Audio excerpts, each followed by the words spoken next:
Yan guys, ito ating almusal. Meron tayong banana, avocado, at nagluto tayo ng scrambled egg. Yan guys. Nagtimpla tayo ng ating yan, Nescafe coffee. Yan po. Tapos ito ating banana at scrambled egg at avocado. Guys, kain tayo. Yan, may natira pa dito. Isa lang avocado. Yan. Yung binili kong hilaw, ngayon nang nanghinog. Ayan ang ating kulay ng buhok, so dark brown. Ang kulay tayo ng umaga para matakpan ating white here. At syempre, ang ating breakfast. Ayan o. Ang ating scrambled egg, avocado, banana, at ating coffee. Ayan. Ayan natin guys. Kain tayo almusal. No rice muna tayo. Ito muna ating food. Oh.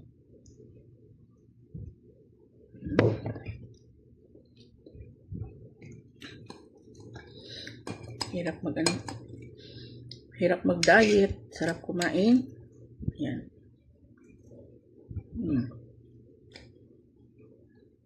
Yan po.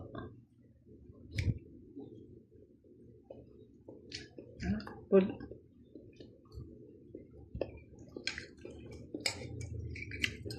Sana magkanin kaso lang. Ito lang muna.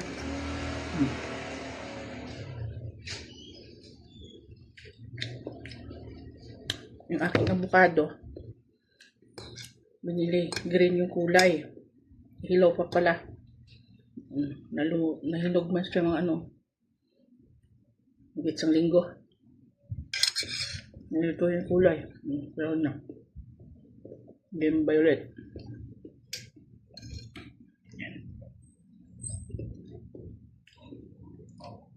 Ito puro pwede na.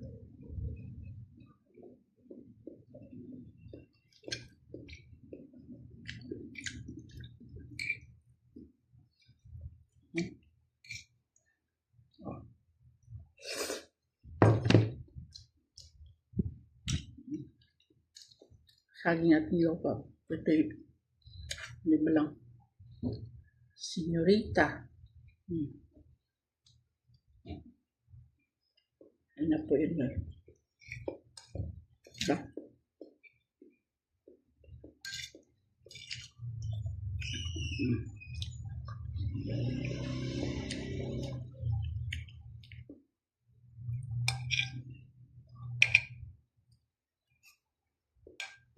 Masarap ng avocado. Tamis. Pwede ka na maglagay dito ng mga anik-anik.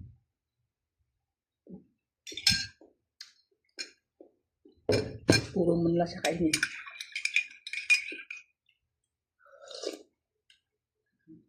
Ang kape.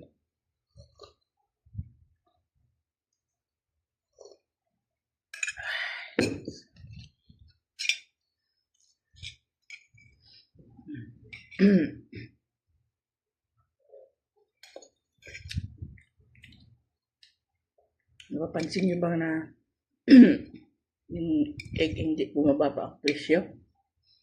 Kasi ito lang kadalasan yung mga inaalmusal ng mga tao eh. Sa umaga.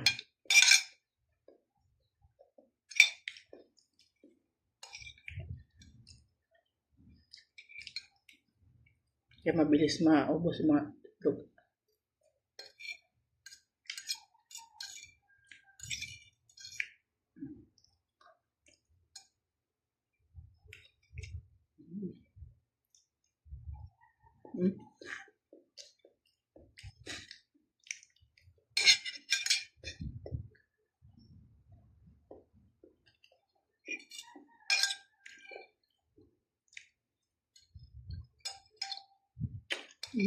Dapat kapag ganito.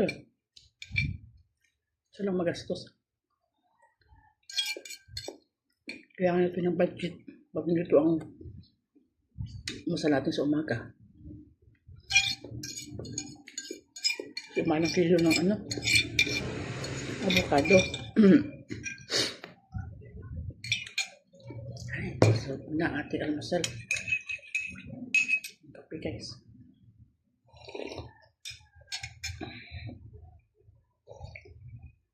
Ayan. Good morning na lang po sa atin lahat. Have a nice sleep po. Ayan ang kulay ng ating buko. Dark brown.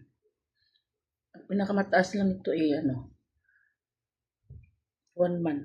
Ayan, babalik na naman ang ating white hair. Ayan po guys. Thank you for watching. And God bless po. And subscribe na lang.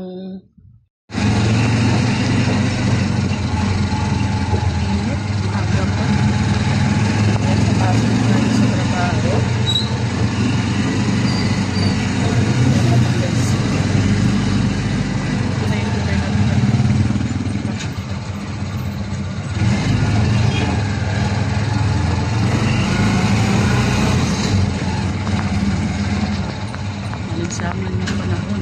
Mainit ito mga guys.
Halos dala naman niya yun, mga bili ng mga niya.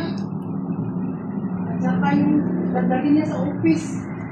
Yung mga or ano sa kanya. Ano nga lang siya kasi ang trabaho doon yung naiwan, ginati-ati doon nila sa office. Hindi, lahat sila may kasmubo. Yan napalit niya.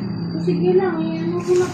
Uy. Hindi naman pili na, mahirapan tayo kain.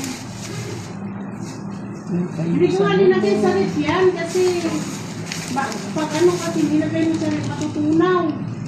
Matigas naman siya. Kaya nga kung nilagay yan sa ref, pag kinuha mo matutunaw. Oo. Hindi na namin nilagay. Huwag mo ilagay para hindi tubig. Hindi naman pag mainit, di naman namin. Kasi once na malagay ang tubig sa ref, tapos tanggalin mo. Tutunaw. Ano yung matutunaw?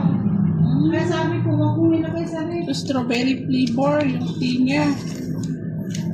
Ay, pareho. Pero bakit may iba-ibang kulay lang. RP. Tubos.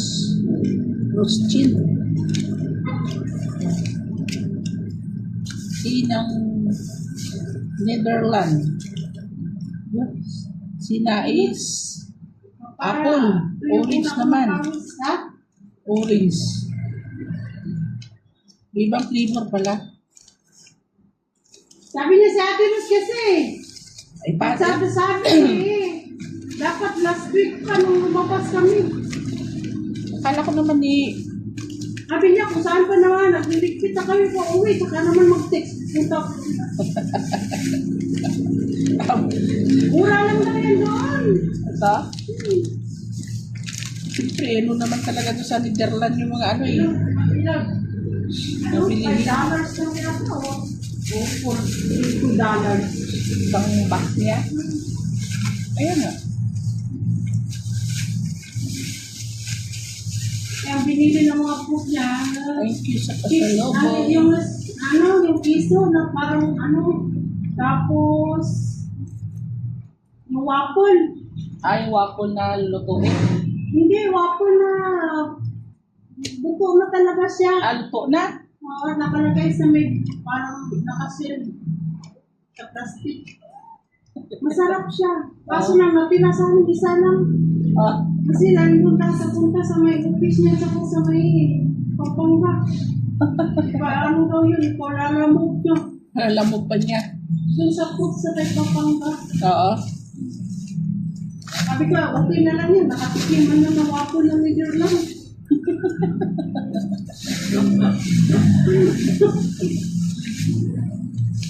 Marating yung tea niya mamaya.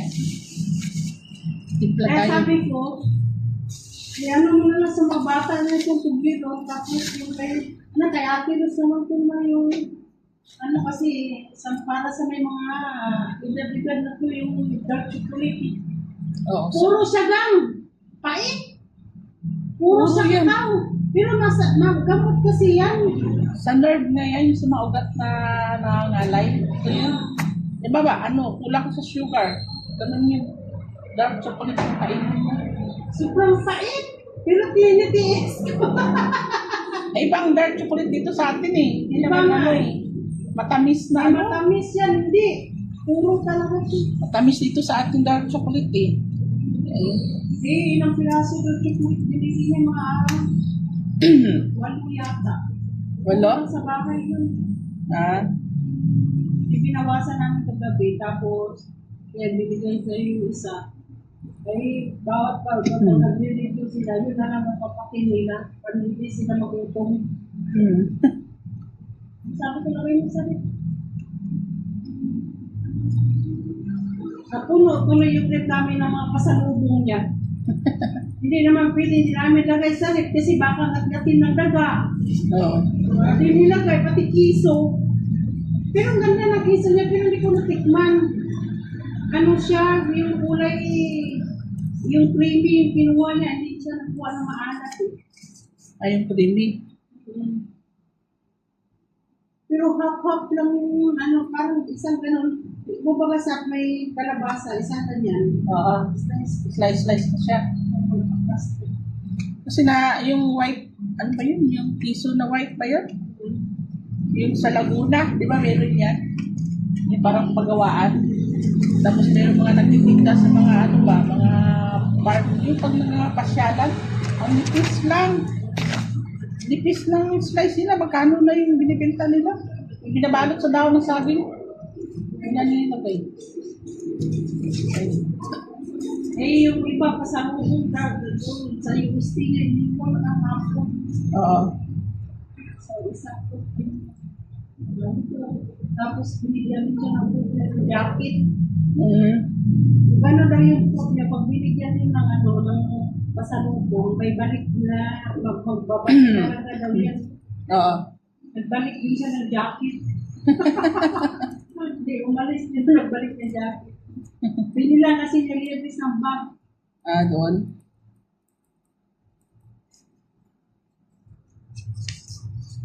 Saka waffle. Sarap ng waffle niya. Matigas, crispy siya. And dito sa atin, yung waffle, hindi makrispy yung ano nila eh. Masarap siya. Para siyang crispy waffle. Mas manipis pa ang gawa dito sa atin na waffle. Ayan, balik trabaho na naman tayo. Ayan po guys. From Netherlands Choco Dark. Tikman natin guys.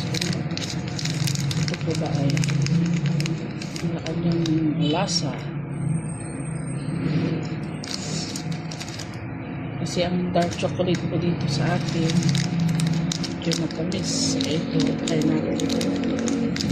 Ano ang lasa ng dark chocolate ng Netherlands. Ayan siya guys.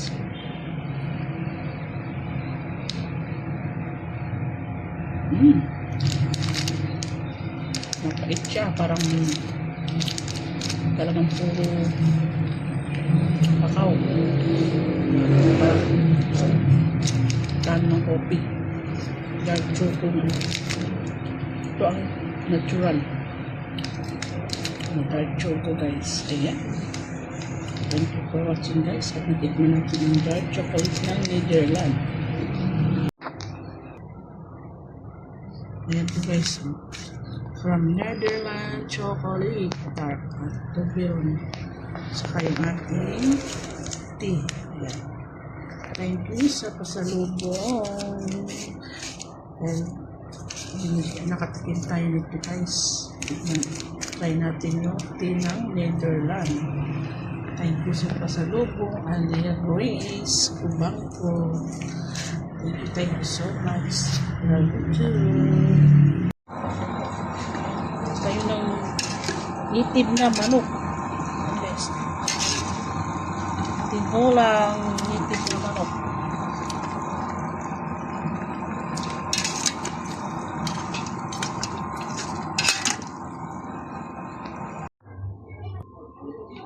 Ang giniguan. Ito pa mga laman ng manok. Sa itlog niya. Hindi nakalabas. Ayan. Ang giniguan na menu ko ito guys. Ayan. Native na manok.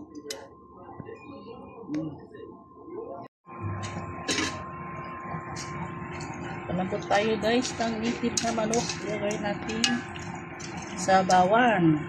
Yan o. Mahita. Yan guys.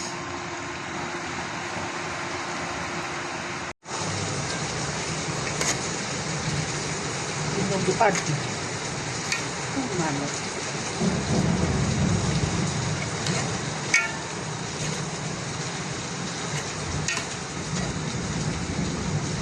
Huwag mo lang haluin yung suka yan. Maasin yun. Huwag mo lang haluin. Binubuan na isaw ng manok na may itlog.